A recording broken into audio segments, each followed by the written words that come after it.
What happens when a country promises the IMF that it will stop buying more Bitcoin, but then secretly loads up with over $100 million worth of BTC anyway? Today, we're diving deep into how El Salvador just shocked the IMF by increasing its Bitcoin reserves despite agreeing not to, and why this single move could reshape global crypto policy and spark a ripple effect across the entire digital asset world. El Salvador's Bitcoin office recently revealed that the government purchased 1,090 BTC, a stash valued at more than $100 million.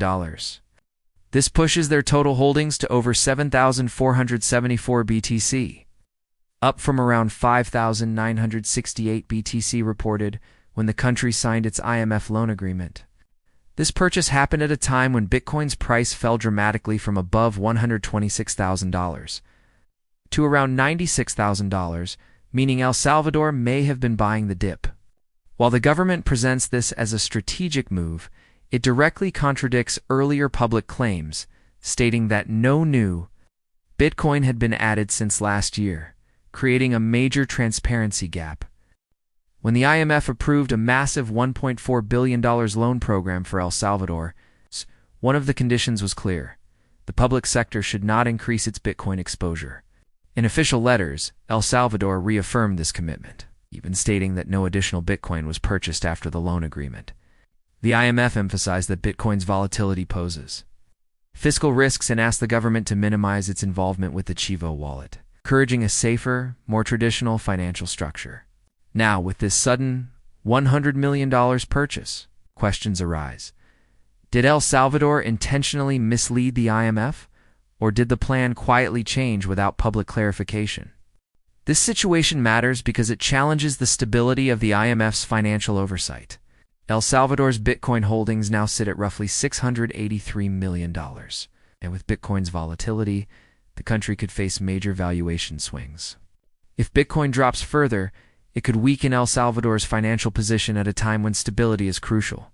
This move also raises credibility concerns.